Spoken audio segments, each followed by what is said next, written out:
أسألك عن قصة إسلامك، يعني كيف اقتنعت بالإسلام؟ أنت قلت بدأت تستمعين للقرآن في 2010 واعتنقت الإسلام في 2013. ما الذي أقنعك حتى تدخلين إلى الدين الإسلامي؟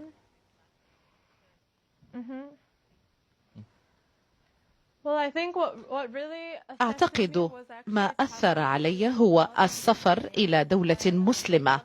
لقد سافرت إلى المغرب عندما أنهيت دراستي في جامعة ماجيل، كان ذلك في 2012.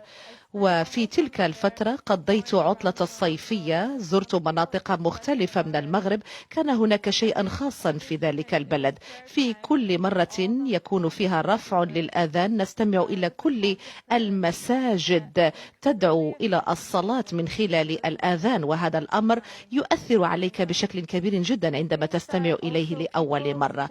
وهناك كذلك كرم الناس الذين فعلا أثروا علي، إيثارهم أثر علي. شعرت أن هناك شيء مختلف في هذه الأجواء. كنت أود أن أتعرف عن هذه المسألة عن كثب. كنت بمثابة شخص في رحلة يريد أن يتعرف على ما يجري، وقررت أن أبدأ بدراسة الإسلام بشكل معمق. هناك بضعة أشياء التي حدثت لي لم أكن قادرة على شرحها، جعلتني أقبل الإسلام وأعتنقه فيما بعد. يعني ارتباطك أيضا بالمغرب، أنك تزوجت أيضا في المغرب وأنجبت ابنتك في المغرب قمر، أليس كذلك؟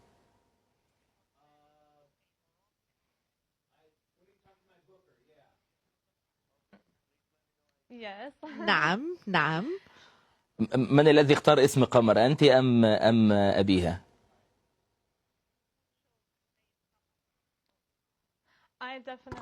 أنا بالتأكيد من اختار اسم قمر.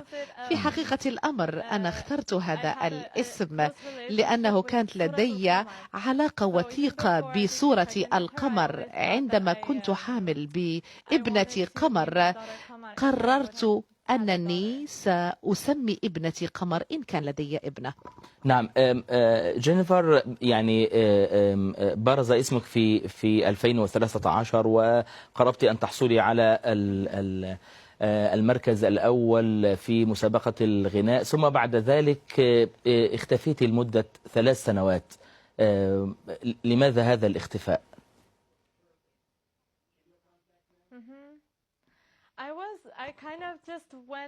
أنا ذهبت في رحلة روحية إن صح التعبير. عندما يكون لديك طفل أو طفلة هذا يغير حياتك بشكل كبير جدا، وكنت أحتاج أن أعود خطوة إلى الوراء لأبتعد عن كل شيء لأحصل على هذا الصفاء، وأعتقد أنني حصلت على ذلك.